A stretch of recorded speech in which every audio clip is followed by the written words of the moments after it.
Hello friends, and welcome to the Southern Mountain Kitchen. Today we're making butter pecan cookies.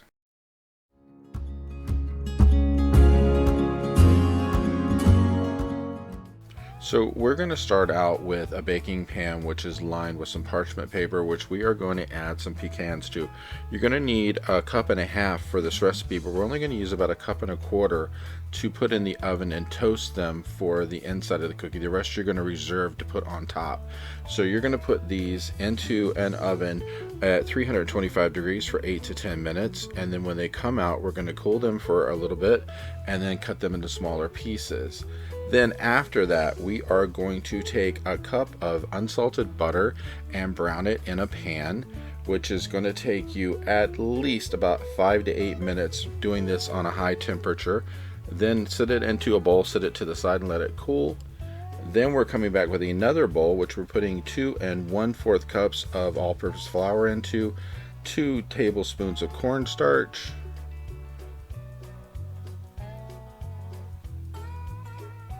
1 teaspoon of baking soda,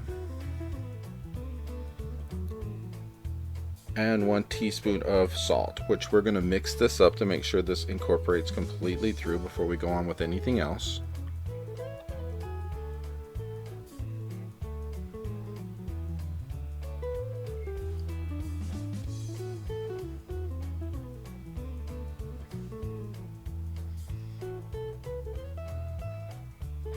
Now once we get that mixed up and set to the side, we are going to take our original butter, which is cooled by now, and to this we are adding at least a half a cup of granulated sugar.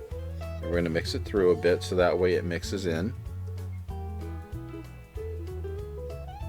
Then to this we are going to add a cup of packed brown sugar, and again mix up so that way we can mix it in a bit.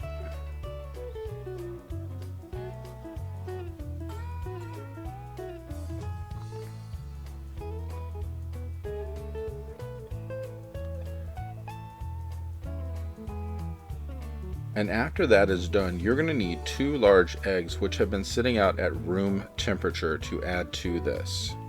So make sure everything is mixed through, and then we will add the 2 eggs and then 2 teaspoons of vanilla.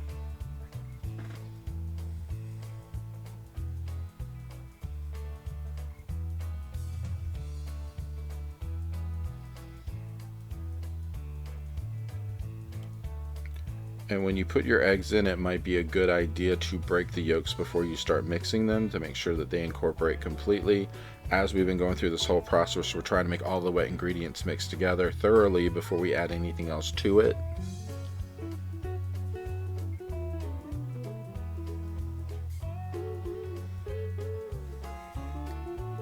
Now you're going to add the wet ingredients to the flour mixture that we already mixed up.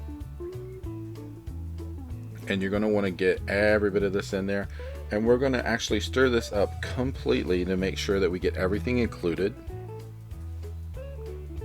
So make sure you scrape the bottom and the sides of your bowl as you're going. It's probably best to do this with a whisk to try to get as much of it mixed in as possible. If you find that you're having trouble using a whisk, you can always get something like a sturdy spoon.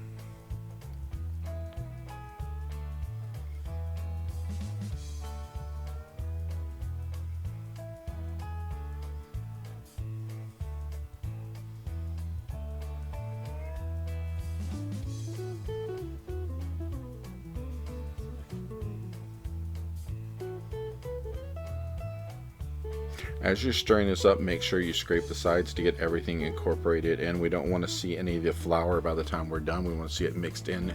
It's going to have this golden color, so you know that you've got it completely mixed through.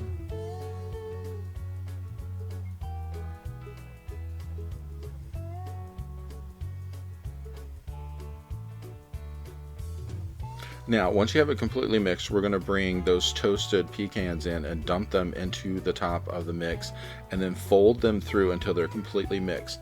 And once you get this completely mixed into, everything is all incorporated, it's all one big ball of mixture for cookies, we're going to put this in the refrigerator and let it stay for up to 3 hours, if not overnight if you wanted to. This is going to help it a little bit to stick together as you're getting ready to put it out onto a pan to use it to make your cookies.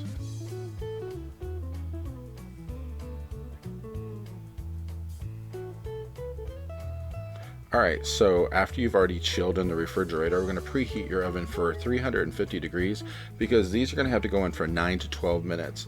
So what I will do with these is take about a scoop and a half with a cookie scooper, roll it in sugar, and then I'm putting it into an actual cookie cutter to make a shape. You don't have to do this. You can just do this in balls and let it go like that. It's your choice. Either way you do it, once the cookie dough is pressed into the shape you want it to be in, you can put the remainder of your pecans on top of it, so that way when it cooks, these bake and spread out, and that's what's going to be on top of your cookie that comes out in the end.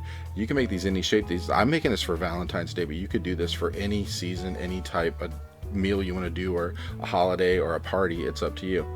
But you're going to repeat this process, about a scoop and a half of the cookie dough, roll it in the sugar, and then again press it into the shape you want it to be in.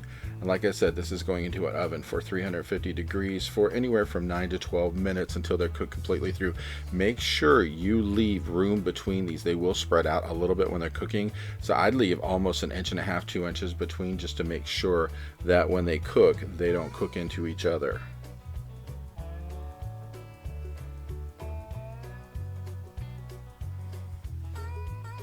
And when they come back from the oven, they look something like this, and these are really great to eat.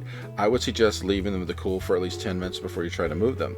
If you like this recipe or others on my site, please like and subscribe. And if you'd like to read my cookbook, it's available on Amazon and in bookstores worldwide. Have a great day.